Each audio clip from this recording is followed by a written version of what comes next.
Selamat siang, saya atas nama mahasiswa Maria Monika Sirken dari Fakultas Sains dan Teknologi Program Studi Agribisnis.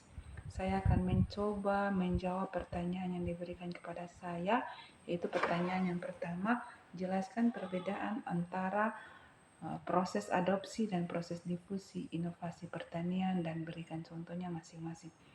Di sini saya akan menjawabnya. Yang pertama yaitu proses adopsi dan proses difusi inovasi sebenarnya tidak berbeda, tetapi dengan proses adopsi tersebut perbedaan itu terjadi apabila dalam proses adopsi pembawa inovasinya berasal dari luar sistem sosial masyarakat sasaran, yaitu suatu proses perubahan perilaku. Contohnya dalam bidang pertanian, misalnya penggunaan pupuk organik, yaitu peralihan dari pupuk kimia ke pupuk hayati mandiri untuk menjaga kesuburan tanah jangka panjang.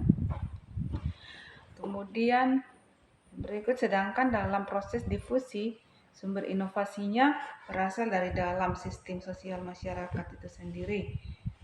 Proses penyebaran informasi, contohnya pemanfaatan drone untuk penyemprotan obat pengendalian hama agar lebih akurat. Soal nomor 2, upaya yang dapat dilakukan oleh penyuluh untuk membantu mempercepat proses difusi inovasi adalah A. Melakukan diagnosa terhadap masalah-masalah masyarakat serta kebutuhan nyata yang belum dirasakan oleh masyarakat. B. Menjalin hubungan yang erat dengan masyarakat sasaran. C. Mendukung dan membantu masyarakat sasaran. D.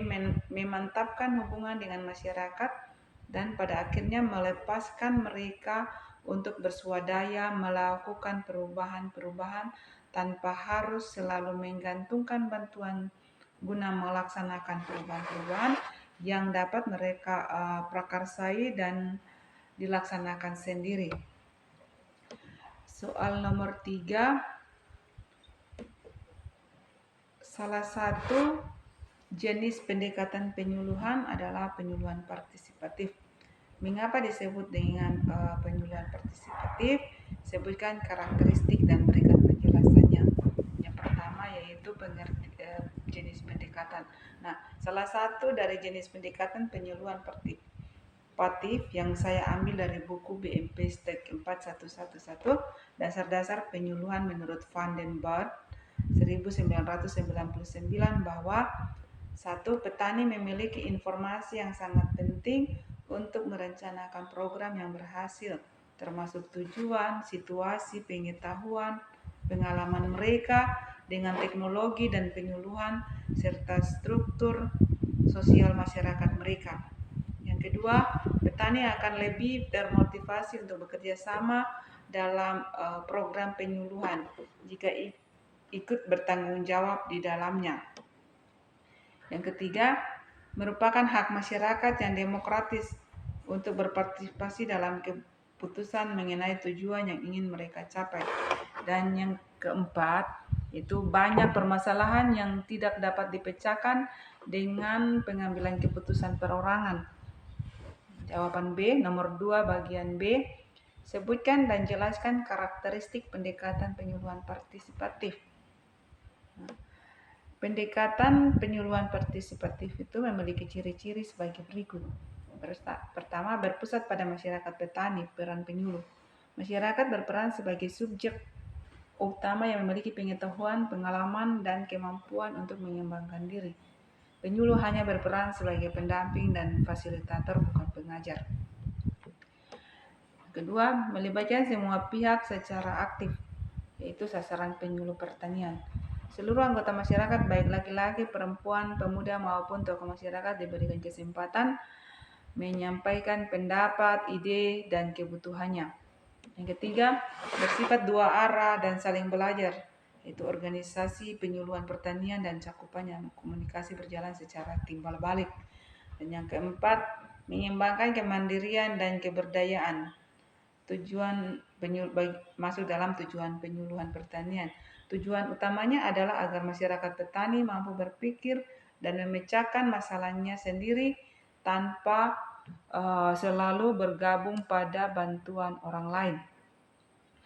Yang ketiga yaitu metode yang dilakukan. Nah, di sini metode yang dilakukan adalah pengetahuan dan pengalaman yang sudah dimiliki oleh masyarakat sejak lama, dianggap sebagai dasar yang berharga, mengutamakan kerjasama dan gotong royong.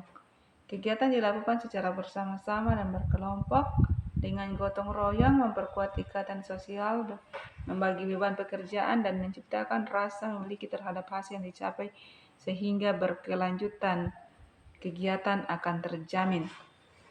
Oke. Nomor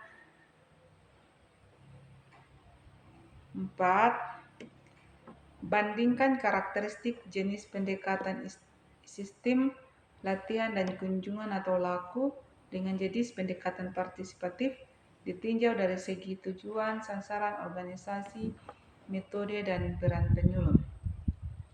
Di sini segi yang pertama pendekatan partisipatif, tujuannya agar masyarakat petani mampu berpikir dan memecahkan masalahnya sendiri. Sasarannya semua pihak secara aktif. Organisasi kegiatan penyuluhan pertanian pada umumnya diorganisir oleh Departemen Pertanian dan dinas terkait.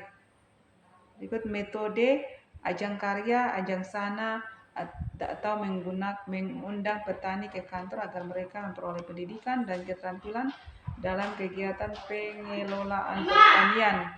Peran penyuluh berperan sebagai pendamping atau fasilitator. Berikut yaitu pendekatan laku. Tujuannya adalah lebih diarahkan kepada upaya peningkatan produksi dan pendapatan petani secara individu. Sasarannya terbatas pada setiap keluarga petani yang berada di wilayah kerja penyuluh. Organisasi seluruh petani diorganisasikan dalam kelompok-kelompok tani yang dilayani oleh penyuluh lapangan. Metodenya adalah kunjungan ke lahan usaha secara berkelompok. Dan peran penyuluh adalah mengunjungi kelompok guna membantu mereka menunjang kegiatan usaha tani. Jadi sampai di situ jawaban saya atas pertanyaan yang diberikan kepada saya. Terima kasih.